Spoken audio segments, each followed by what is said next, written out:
जय हिंद दोस्तों, कैसे हैं आप लोग। एक बार फिर से मैं प्रीतम शुक्ला आप लोगों का एराइज स्टडी पॉइंट के इस यूट्यूब प्लेटफॉर्म पे बहुत बहुत स्वागत करता हूं। हम 11th की मैथ स्टार्ट कर चुके हैं। आज हमारी तीसरी क्लास है।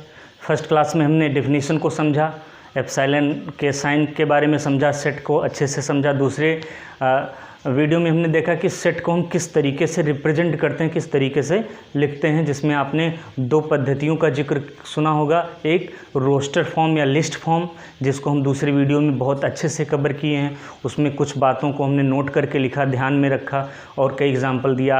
आपको मैंने एक्सरसाइज के लिए क्वेश्चन भी दिया था। उम्मीद करता हूँ आप लोग क्वेश्चन को अच्छे से कर लिए होंगे। चलिए आज देखते हैं समुच्चय लिखने की जो दूसरी हमारी पद्धति है। दूसरी पद्धति क्या है? सेट बिल्डिंग फॉर्म या समुच्चय निर्माण विधि। ठीक है, इसमें हम देखते हैं कि हम इस रिप्रेजेंटेशन में सेट को कैसे लिखते हैं। क्या हमारी विधि है? समुच्चय निर्माण विधि या set building form. Set building form में हम किस तरीके से समुच्चय को पढ़ते लिखते हैं, रिप्रेजेंट करते हैं, इसको हम देखते हैं। आपने रोस्टर फॉर्म में देख ही लिया था। रोस्टर फॉर्म में जैसे आपने क्या देखा था, अंग्रेजी अल्फ़ाबेट के वोवेल का सेट लिखना है तो आप ऐसे लिख देते थे, ये ई। ठीक है,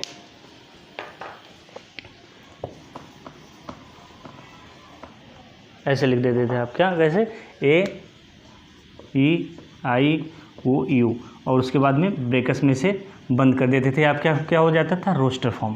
ठीक है, सेट बिल्डिंग फॉर्म में हम पहले रोस्टर फॉर्म की तरह बेसिक नियम को समझेंगे, किस तरीके से हमें चीज़ों को लिखना होता है।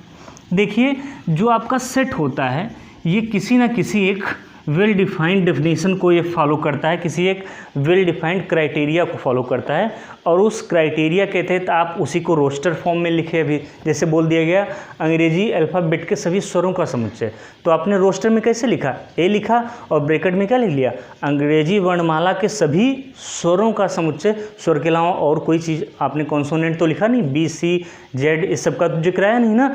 आपने केवल ए ई आई ओ यू जो इंग्लिश अल्फ़ाबेट के वोवेल्स हैं, सिर्फ उस सेट में, उस समुच्चय में आपने उन्हीं एलिमेंट्स को लिखा।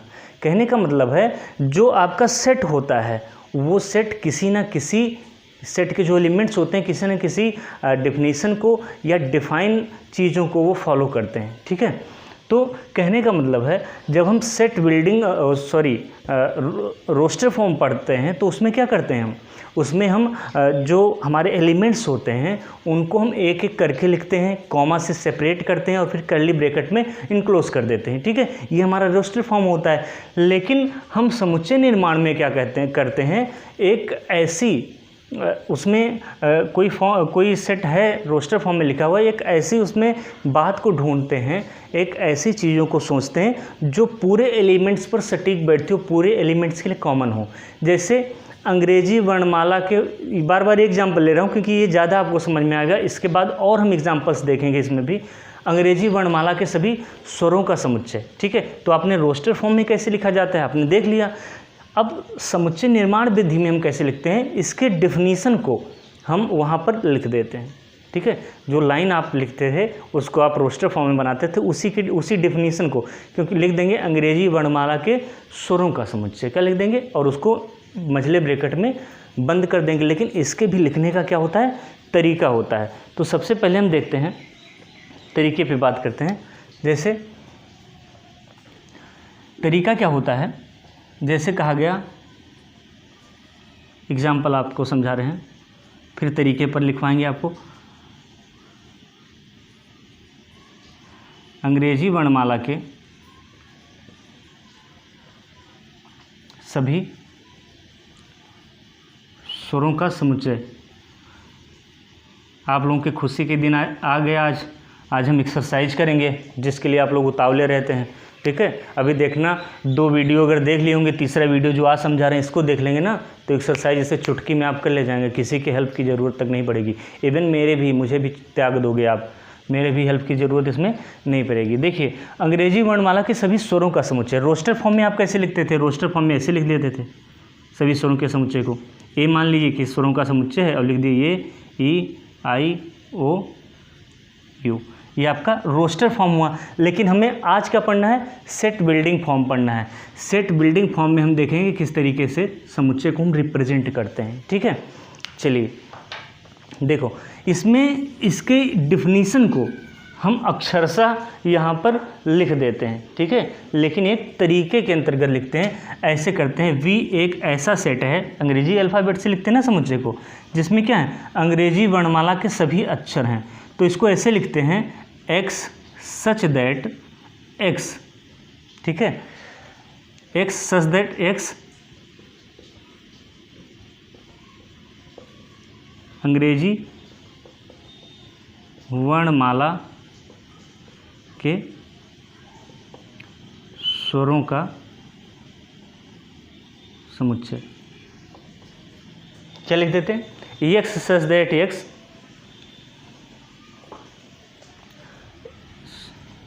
अंग्रेजी वर्णमाला के स्वर हैं, लिख दीजिए इसमें जो शामिल है।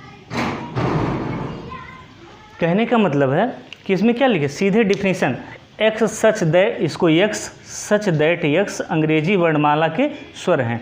कहने का मतलब इस समुच्चय में क्या शामिल है, इसको आप इसको आप किस फॉर्म में लिख रहे हैं, अंग्रेजी वर्णमाला के स्वरों के समुच्चय को, ये आपका सेट बिल्डिंग फॉर्म है। कहने का मतलब अंग्रेजी वर्णमाला के स्वरों के समुच्चय में हम एक ऐसा यूनिवर्सल डेफिनेशन देखते हैं जो जितने भी उसके एलिमेंट हैं सब पर लागू होता हो। अंग्रेजी वर्णमाला के स्वरों का समुच्चय यानी कि एक्स सच दैट एक्स क्या है, अंग्रेजी वर्णमाला के स्वर हैं। इसमें क्या हम लिखेंगे, अंग्रेजी वर्णमाला के स्वरों को, बस ये डिफिनीशन को हम लिख देते हैं, इसका मतलब समझ देते हैं क्या होता है। ठीक है,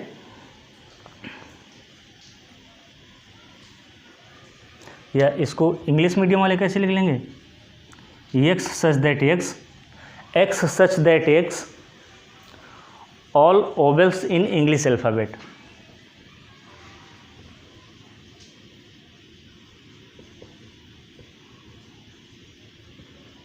English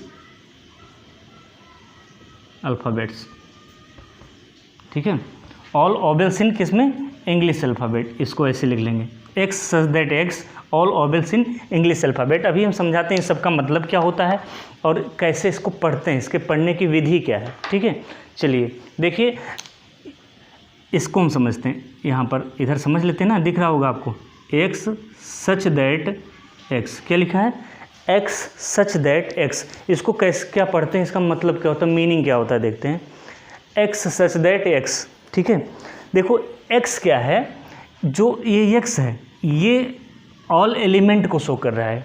x such that x का मतलब ऐसे पढ़ेंगे, एक्स एक वोवेलों का क्या है, समुच्चय एक्स, जिसमें क्या है, एक्स क्या है, अंग्रेजी वर्णमाला के सभी स्वरों को इंडिकेट कर रहा है।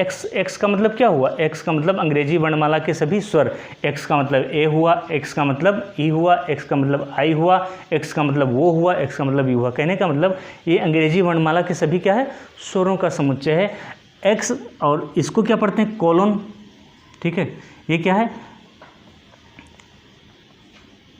इसमें हम एक्स को क्या पढ़ते हैं, एक्स का मतलब क्या होता है, ठीक है, लिख लीजिए एक लाइन, ये रिप्रेजेंट करता है सभी एक्स का समुच्चय, जहाँ एक्स अंग्रेजी वर्णमाला का, ठीक है, सभी अवयवों को रिप्रेजेंट करता है।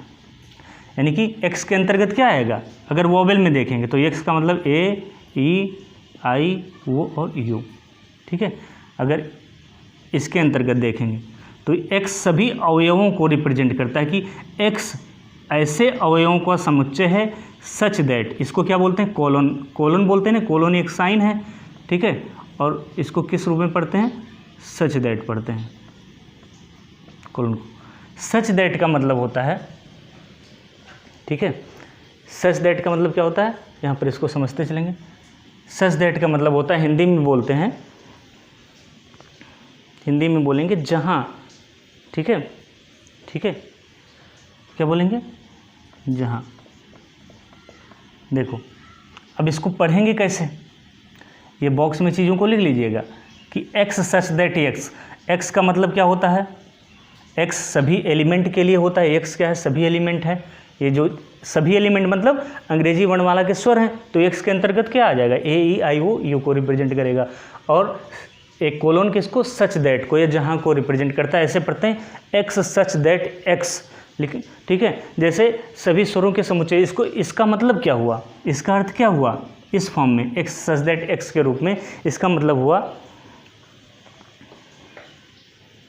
ठीक है, सभी एक्स, इसका मतलब क्या हुआ, ये एक्स जो है ऑल वोबल को, एक्स सच दैट एक्स अंग्रेजी वर्णमाला के सभी स्वरों का समुच्चय, कहने का मतलब है कि एक्स जहाँ एक्स एक समुच्चय है, एक सेट है, जहाँ एक्स क्या रिप्रेजेंट करता है, all the vowels in English alphabet, X ऐसे अवयवों का समुच्चय है जहाँ पर X all vowels in English alphabet अंग्रेजी वर्णमाला के सभी स्वरों को रिप्रेजेंट करता है। इसको ऐसे पढ़ते हैं X such that X all vowels in the English alphabet. X इस प्रकार का समुच्चय है जहाँ एक्स इस प्रकार के एलिमेंट्स का समुच्चय है जहाँ एक्स अंग्रेजी वर्णमाला के स्वरों को संकेतित करता है, इंडिकेट करता है। ठीक है, इसका ये मतलब हुआ। लिखते ऐसे हैं कि जैसे ये है आपका क्वेश्चन कि अंग्रेजी वर्णमाला के सभी स्वरों का समुच्चय, इसको सेट बिल्डिंग फॉर्म में ऐसे लिखेंगे, एक्स सच दैट एक्स अंग्रेजी वर्णमाला के क्या हैं, स्वर हैं।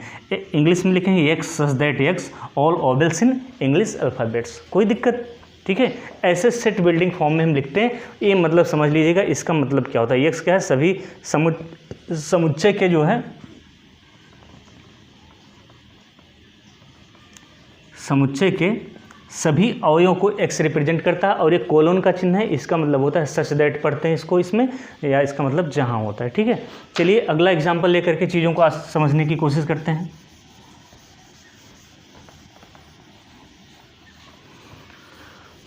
और बताइए, नोट्स वोट्स बन रहा है आप लोगों का, पल्ले पढ़ रहा है जो कुछ बता रहा हूँ, समझा रहा हूँ। ठीक है, नोट्स बनाएंगे, लिखेंगे, ऐसे कहानी की तरह देखेंगे तो पल्ले नहीं पढ़ने वाला है। आप अभी 12th में हैं, नोट्स बनाते चलिए, चीज़ों को देखते चलिए। आज एक्सरसाइज करेंगे तो आपको लगेगा कि अगर 2 वीडियो आप देख लिए हैं तो इसका कितना बड़ा इम्पोर्टेंस आपके लिए होगा। किस तरीके से आप, मैं क्वेश्चन अभी बोलूँगा और आप उसका तुरंत सलूशन देंगे। ठीक है, चलिए आगे देखते हैं। एक और एग्जाम्पल से समझने की कोशिश करते हैं। एक एग्जाम्पल और लिखिए, फिर सीधा एक्सरसाइज पे आएंगे। लिखेंगे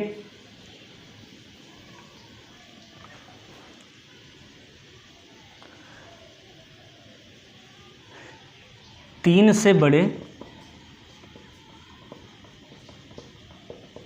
इस फॉर्म में थोड़ा दिमाग लगेगा, 3 से बड़े सेट बिल्डिंग फॉर्म जब पढ़ेंगे, और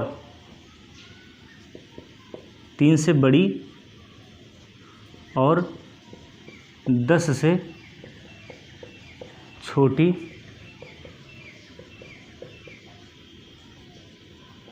प्राकृतिक संख्याओं का समुच्चय। क्या पढ़ना है, 3 से बड़ी और 10 से छोटी सभी प्राकृतिक संख्याओं का समुच्चय के बारे में आपको देखना है। कहने का मतलब इसको सेट बिल्डिंग फॉर्म में लिखना है। तो ऐसे लिखेंगे, पहले लिखेंगे ए एक समुच्चय है, ए लिखें, एन लिखें, नेचुरल नंबर लिखना है तो एन लिख लीजिए, कोई ज़रूरी नहीं ये ही बार बार लिखें। एन लिखना है, एन एक ऐसा समुच्चय इसमें क्या है, A X such that X, X such that X is a natural number, प्राकृतिक संख्या है ना, is a natural number. X such that X, X ऐसा समुच्चय है जहाँ एक्स क्या है, एक नेचुरल नंबर है, और नेचुरल नंबर क्या है, 3 से बड़ी और 10 से छोटी है। 3 से नेचुरल नंबर क्या है, 3 से बड़ा है, एक्स क्या है, एक नेचुरल नंबर है, और एक्स क्या है, 3 से बड़ा है, यानी कि 3 से क्या लिखेंगे, 3 से क्या है, 3 से एक्स क्या है, 3 से बड़ा है, जिधर मुँह खुला बड़ा, और 10 से छोटा है। ये आपका पूरा डेफिनेशन हो गया। ठीक है, अगर एक ही लाइन में इसे लिख लेंगे तो हो सकता है आप थोड़ा कन्फ्यूज हो रहे हों कि नीचे सर क्यों लिख दिए, और नीचे नहीं, एक ही लाइन में है। एन क्या है, नेचुरल नंबर का एक सेट है जो क्या है, x such that X is a क्या है, नेचुरल नंबर नेचुरल नंबर, और ये नेचुरल नंबर कैसा है, x एक नेचुरल नंबर है, ये क्या है 3 से बड़ा है, 3 से क्या है बड़ा है, और किससे 10 से छोटा है, और इसको ऐसे कर्ली ब्रैकेट में बंद कर देंगे। तो ये आपका डेफिनीशन पूरा फॉलो कर रहा है, और ये आपका सेट बिल्डिंग फॉर्म हो गया। क्या हो गया, x सच दैट x प्राकृतिक संख्याओं का समुच्चय है, और ये प्राकृतिक संख्याएं क्या हैं, x जो है x प्राकृतिक संख्या है, 3 से बड़ी है और 10 से छोटी है। ठीक है, ऐसे लिख सकते हैं हिंदी में, x सच दैट x क्या है, प्राकृतिक संख्याएं हैं, और इन प्राकृतिक संख्याओं में जहाँ क्या बताएंगे, x जो है 3 से बड़ा है और 10 से छोटा है। ठीक है, ये आपका क्या हुआ, हिंदी में हो गया। ठीक है, दोनों रूप में आपको लिख दिए हैं, अपना अपना मीडियम के हिसाब से चीज़ों को लिख लेंगे। हिंदी वाले लिखेंगे x सच दैट x प्राकृतिक संख्या है, जहाँ x क्या है 3 से बड़ा है और 10 से छोटा है, यानी कि x क्या है प्राकृतिक संख्या है, और ये 3 से बड़ा 10 से, देखो वही दिया है, 3 से बड़ी और 10 से छोटी प्राकृतिक संख्याओं का समुच्चय, यानी कि x such that x is a natural number, x is greater than 3 and less than 10। ठीक है, कोई दिक्कत नहीं ना। तो ये हमारा सेट बिल्डिंग फॉर्म हुआ। कभी कभी क्या होता है कि आपको रोस्टर फॉर्म में देगा क्वेश्चन और बोलेगा इसे सेट बिल्डिंग फॉर्म में कन्वर्ट कीजिए, और कभी कभी क्या कहेगा, सेट बिल्डिंग फॉर्म में आपको देगा और बोलेगा इसको आप किस में कन्वर्ट करना है, रोस्टर फॉर्म में कन्वर्ट करना है। तो सीधे आपको जो लिस्ट दिया है, लिस्ट को किस फॉर्म में, एक डिफिनीशन के थ्रू क्या करेंगे आप, उसको सेट बिल्डिंग फॉर्म में लिख देंगे, या सेट बिल्डिंग फॉर्म में दिया हुआ है तो उस सेट बिल्डिंग फॉर्म के डिफिनीशन को समझ करके आप क्या करेंगे, लिस्ट में कन्वर्ट कर देंगे। एक आध एग्जांपल के थ्रू आपको समझाने की कोशिश करते हैं, समझिएगा। जैसे लिखा है एक क्वेश्चन, यही ले लीजिए जो भी आप पढ़े थे, x सच दैट x, अब बताइएगा ये किस फॉर्म में हम लिख रहे हैं समुच्चय को, अभी जो लिख रहे हैं x सच दैट x क्या है, एक प्राकृतिक संख्या है, एक क्या है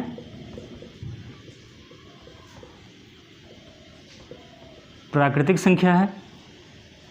ठीक है, और ये, और जो ये प्राकृतिक संख्या है, और ये प्राकृतिक संख्या क्या है आपकी, 3 से बड़ी है और 10 से क्या है, ax है, ax जो है 3 से बड़ा है और 10 से क्या है, छोटा है। ठीक है, दिख रहा है उधर एकदम कोने तक, कॉर्नर तक। ठीक है, दिख रहा है प्रॉपर आपको, यानी कि कहने का मतलब है a = x such that x, ये ऐसा समुच्चय है जिसमें x जो एलिमेंट है वो क्या है, प्राकृतिक संख्या है, नेचुरल नंबर है, और ये जो प्राकृतिक संख्या x है ये 3 से क्या है, बड़ी है और 10 से छोटी है। ये किस फॉर्म में लिखा है, पहले आप ये बताइए हमको, ये किस फॉर्म में लिखा है, तो ये किस में लिखा है, सेट, जो भी आप पढ़े हैं सेट बिल्डिंग फॉर्म में लिखा है, एक सच दैट x करके लिखा है ना, तो आप समझ गए किस फॉर्म में लिखा है, सेट बिल्डिंग या समुच्चय निर्माण वृद्धि के रूप में लिखा है। ये बात आई समझ में। अब इसको हमें किस में चेंज करना है, किस फॉर्म में लिखना है, इसको हमें रोस्टर फॉर्म में लिखना है।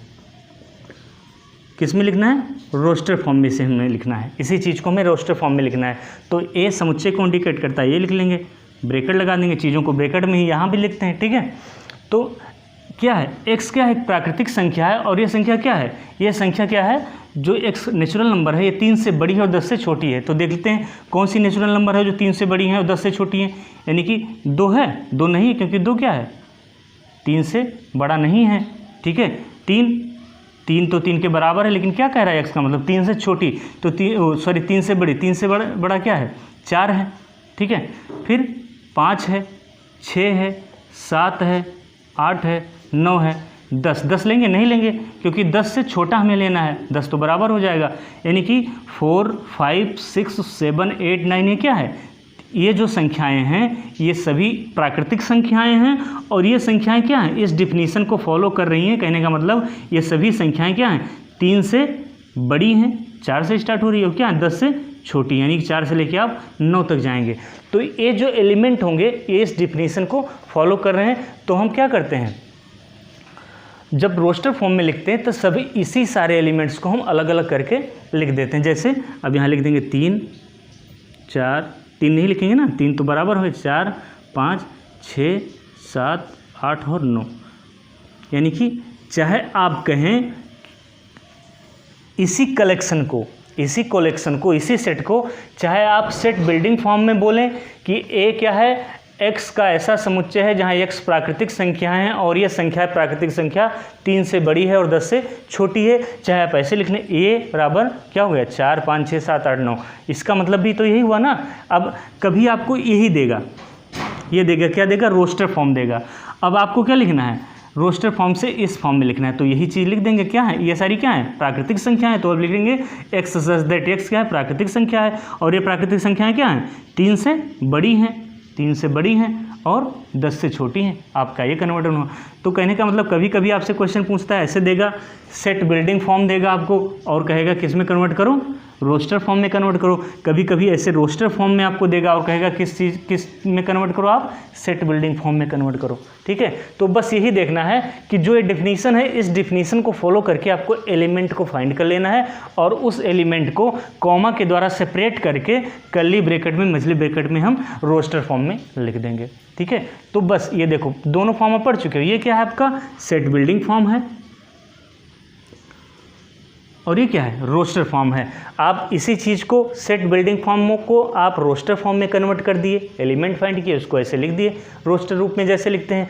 और यही रोस्टर रूप अगर ऐसा दिया है तो आप इस तरीके से इस डिफिनीशन को फॉलो करके आप लिख सकते हैं। ठीक है, तो ये आपका कन्वर्जन हुआ। ऐसे भी आपने क्वेश्चन पूछे गए हैं। चलिए आज से एक्सरसाइज करते हैं। जितनी बातें आपने पढ़ लिया है एक बार रिकॉल कर लीजिए, इन्हीं पर चीज़ें डिपेंड है। आपने कितनी चीज़ें पढ़ी, पहली चीज़ पढ़ी आपने डिफिनीशन पढ़ी किसकी, सेट की। दूसरा आपने पढ़ा एप्सिलॉन नॉट क्या होता है, एप्सिलॉन क्या होता है, कैसे जो एलिमेंट होगा किसी समुच्चय का एप्सिलॉन होगा, जो नहीं होगा एप्सिलॉन नॉट बोलेंगे। ठीक है, उसके बाद आपने पढ़ा कि सेट को रिप्रेजेंट करने की 2 विधियां हैं हमारी, कौन कौन सी हैं। एक हमारा सेट बिल्डिंग फॉर्म है और एक क्या है हमारा लिस्ट फॉर्म या रोस्टर फॉर्म है। ठीक है, आइए अब इन्हीं पर बेस्ड हम एक्सरसाइज एनसीईआरटी की मैथ की एक्सरसाइज 1.1 स्टार्ट करते हैं। बहुत अच्छी, आपको मैं सवाल बताऊंगा नहीं, आप खुद अभी आंसर करेंगे। अगर इतनी चीज़ों को आपने दोनों वीडियो को अच्छे से देख लिया है और तीसरे वीडियो को भी इतना अच्छे से देख लिया है, तो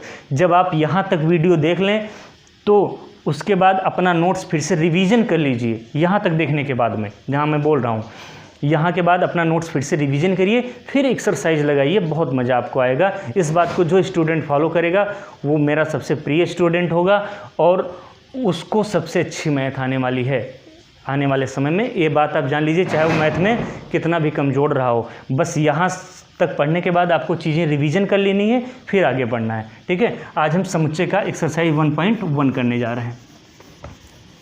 चलिए स्टार्ट करते हैं। ठीक है,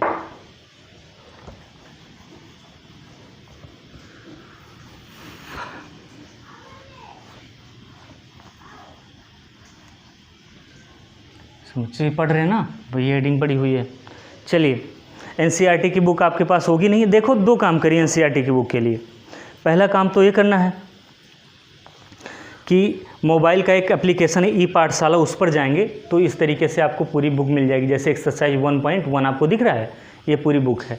ठीक है, यहीं से हम क्वेश्चन आपको सॉल्व करवाएंगे। ठीक है, दूसरा या तो आपके पास एनसीईआरटी की बुक हो तो खरीद लीजिए, नहीं तो जो जिस मोबाइल में आप पापा की मोबाइल में या अपनी मोबाइल में देखते हैं इस वीडियो को, उसी में ई पाठशाला ऐप डाउनलोड कर लीजिए। उसमें एनसीईआरटी की सारी क्लासेस की बुक पड़ी हुई हैं। जो आपको ज़रूरत हो उस बुक को आप डाउनलोड कर लीजिए, तो मोबाइल में आपको एक्सरसाइज मिल जाएगी। जैसे देखिए लिखा है प्रश्नावली 1.1, हिंदी में भी है इंग्लिश में भी बुक है। ठीक है, तो हम सॉल्व करना स्टार्ट करते हैं। लिखिए एक्सरसाइज 1.1।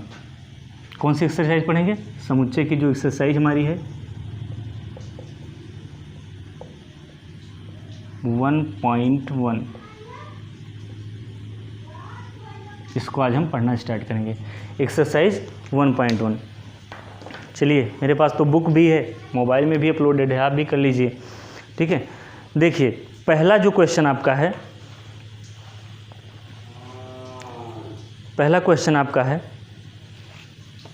ठीक है, क्वेश्चन नंबर 1, क्वेश्चन 1, ठीक है। फर्स्ट क्वेश्चन आपका है, अब क्वेश्चन भाई तो बुक से देखना ही पड़ेगा, कॉन्सेप्ट तो भी आपको अच्छे से समझा दिए हैं। क्वेश्चन आपका है क्वेश्चन 1 का जो पहला क्वेश्चन, फर्स्ट क्वेश्चन आपका है,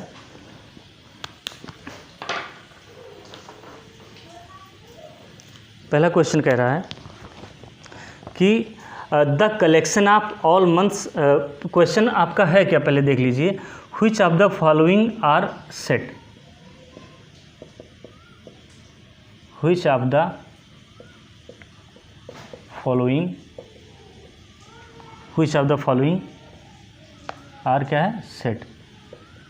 ये कह रहा है कि जो नीचे सवाल दिया है, जैसे पहला सवाल आपका दिया है, कह रहा है इसमें बताइए कौन सा सेट है, समुच्चय है, ये वेल डिफाइंड कलेक्शन है, कौन सा नहीं है, ठीक है। तो पहला क्वेश्चन दिया है the collection of all months of a year,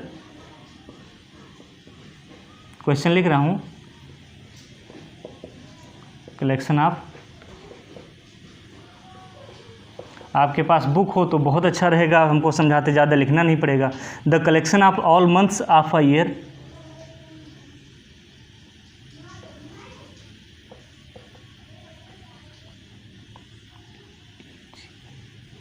beginning, the collection of all months of a year beginning with the letter J, beginning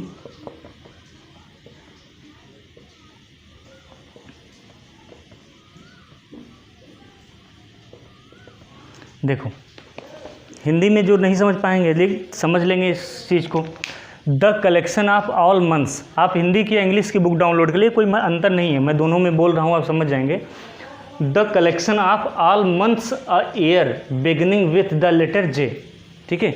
the collection of ऐसा कलेक्शन जिसमें ऑल मंथ, सभी मंथ्स आते हैं किसके, एक साल के। एक साल में कितने 12 मंथ होते हैं, 12 महीनों का कलेक्शन आपको देखना है और उसमें ऐसे मंथ को शामिल करना है जो बिगिनिंग विथ द लेटर जे, जिन महीने का जो नाम है स्टार्टिंग किस अक्षर से होता है, जेड अक्षर से होता है, उसका कलेक्शन कह रहा है।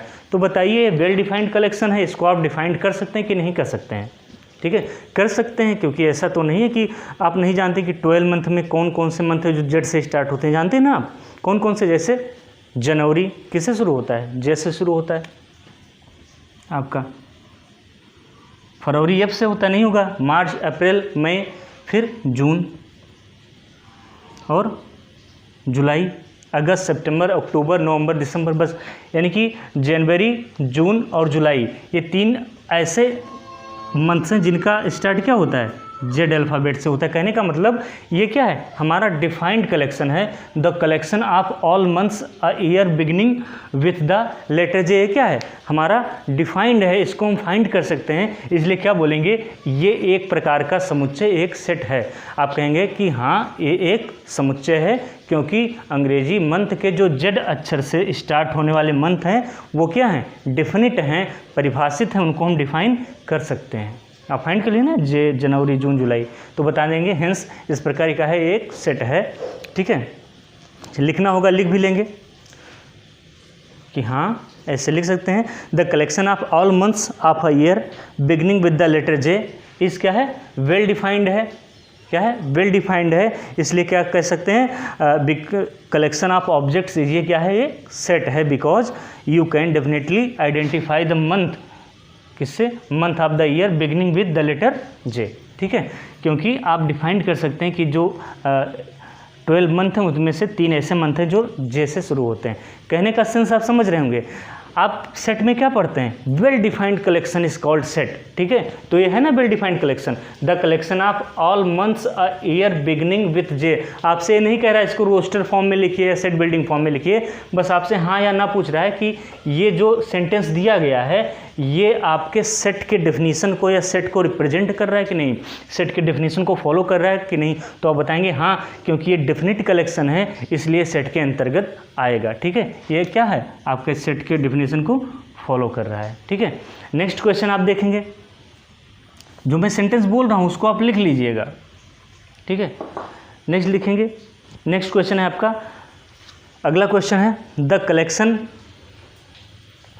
Of 10 most talented writers of India. ठीक है, दूसरा क्या है, the collection of most talented writers in India.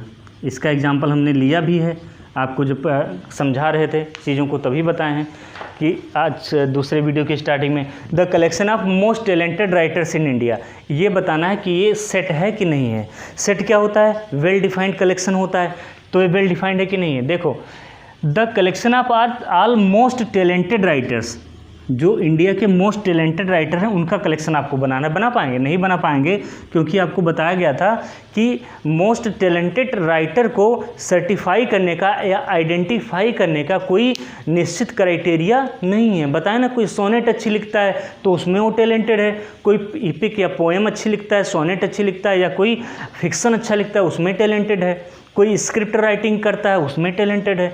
तो कोई एक निश्चित डिफिनीसन नहीं है, जिस डिफिनीसन, जिस स्टैंडर्ड पर, जिस क्राइटेरिया में आप क्या करें, आप मोस्ट टैलेंटेड राइटर्स को आप ढूंढ सकें। कोई क्रिटिक अच्छा लिखता है, ठीक है, कोई सॉन्ग्स अच्छा लिखता है, तो आप ढूंढ पाएंगे? नहीं ढूंढ पाएंगे। इसलिए वेल डिफाइंड कलेक्शन नहीं है, इसलिए ये क्या है, इज नॉट, ये क्या है, इज़ नॉट अ सेट, ये सेट नहीं है।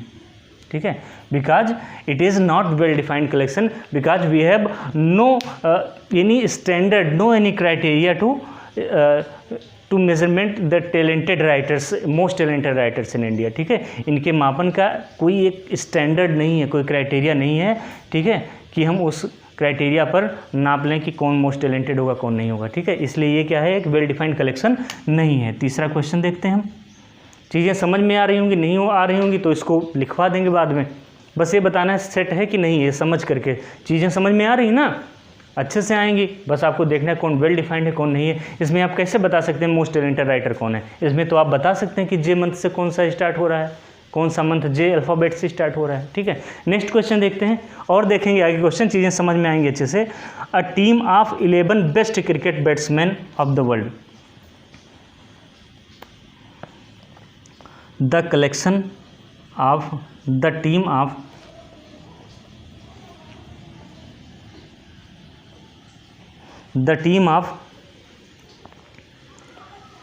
11 best cricket batsmen, the team of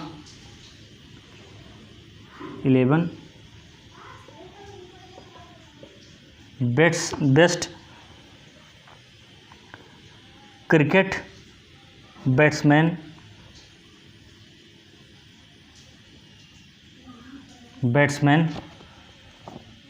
of the world।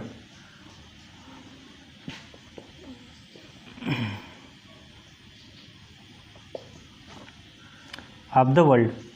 ठीक है, the team of 11 best cricket of the world.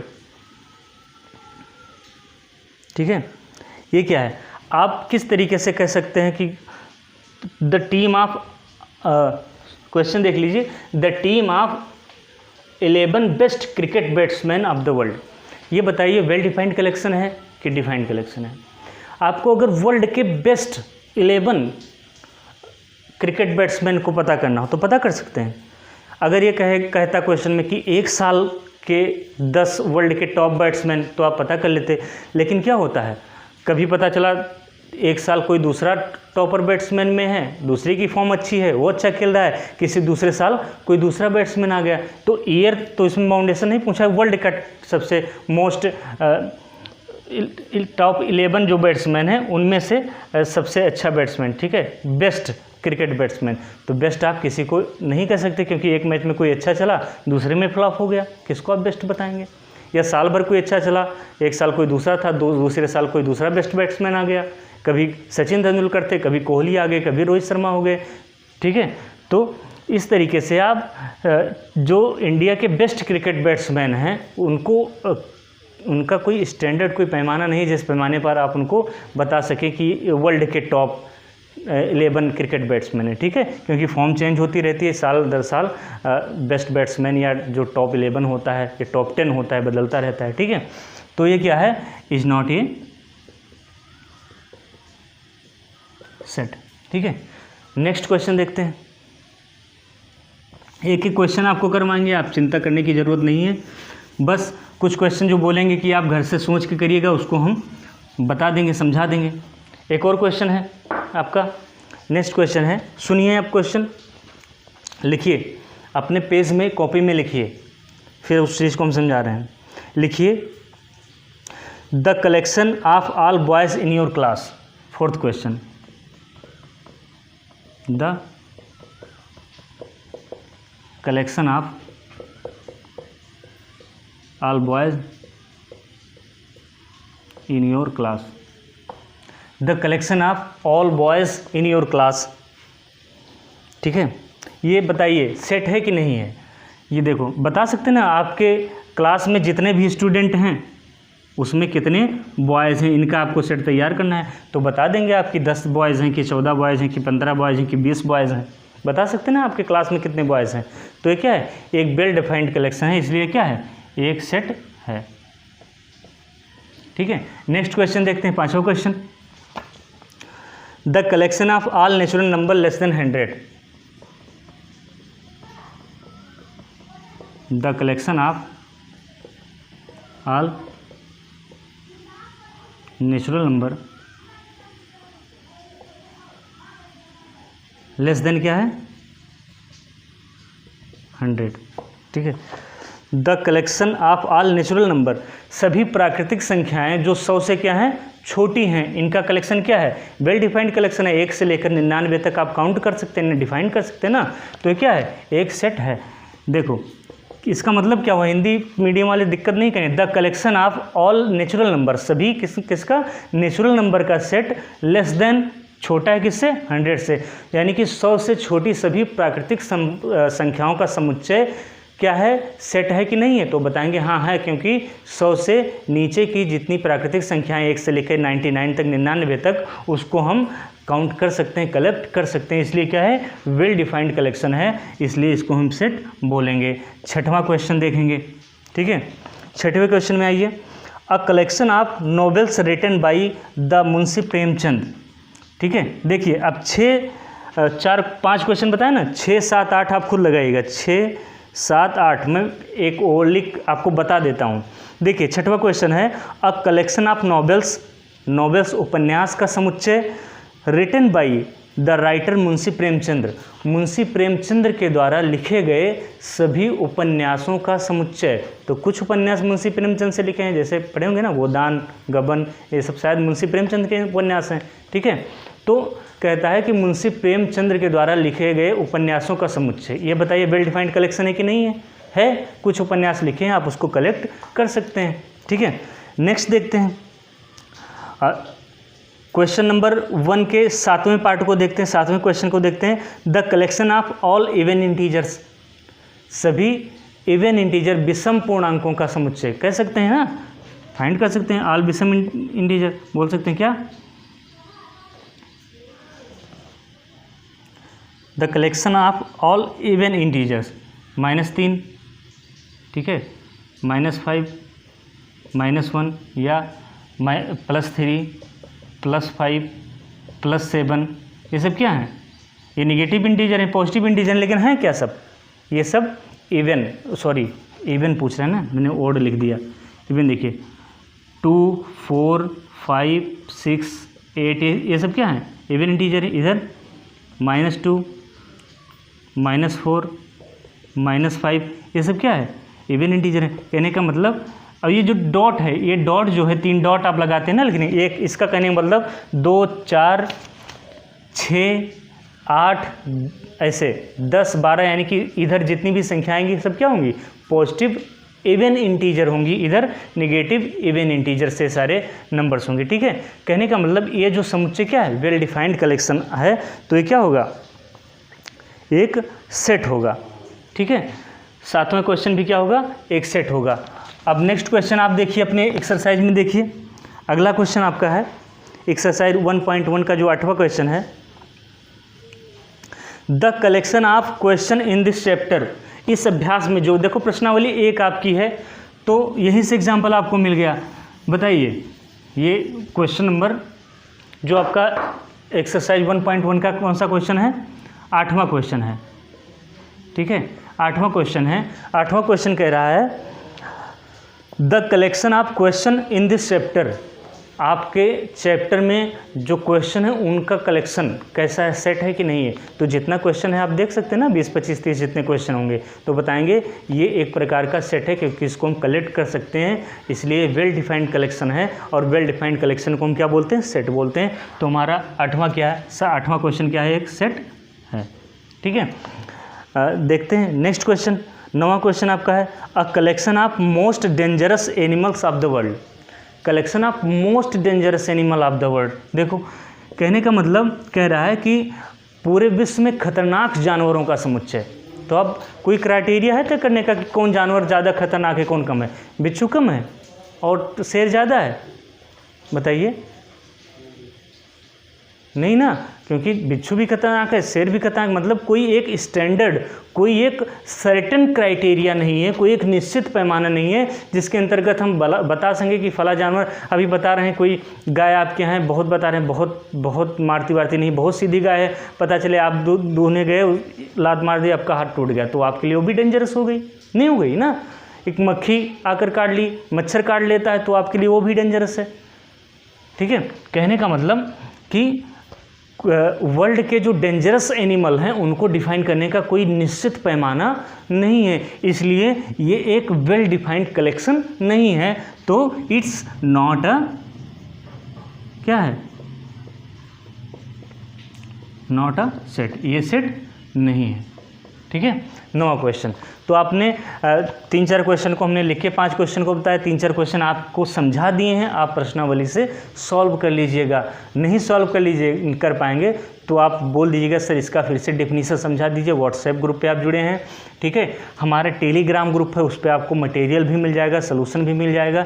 Arise study point के नाम से टेलीग्राम ग्रुप है ना, तो उस पर सारी चीज़ आपको उपलब्ध हो जाएगी। 1.1 का आपका फर्स्ट क्वेश्चन एंड हुआ, जिसमें क्या बताना था, डिफिनीशन से आपको बताना था कि कौन सा जो सेंटेंस उसमें क्वेश्चन दिया गया सेट है और कौन सा नहीं है, ठीक है। नेक्स्ट जो हमारा क्वेश्चन है, क्वेश्चन में बताना है, बहुत ईजी आप लगा लेंगे। क्वेश्चन जो 2 है किसका, एक्सरसाइज 1.1 का क्या क्वेश्चन नंबर 2 पे आप आएंगे और 2 में भी कई क्वेश्चन। इसमें आपको बताना क्या है, लेट बोला है कि लेट ये इक्वल टू 1 2 3 4 5 6, ए समुच्चय में क्या है, कौन कौन से 1 2 3 4 5 6 एलिमेंट हैं। इसमें आपको बताना है insert the appropriate symbol epsilon और epsilon not in the blank space. आपको क्वेश्चन में ब्लैंक स्पेस दिया गया है, जैसे पहला क्वेश्चन है 5A, ऐसे दिया गया था आपको ना क्वेश्चन होमवर्क के लिए। दूसरा है आपका 8, ठीक है A। तीसरा आपका क्वेश्चन है 4A। चौथा आपका क्वेश्चन है 2A। पांचवा आपका क्वेश्चन है 0A, ठीक है। नेक्स्ट आपका क्वेश्चन है 10A। इसका नंबरिंग चेंज हो गया होगा, 0 को बाद में लिख दिए हैं।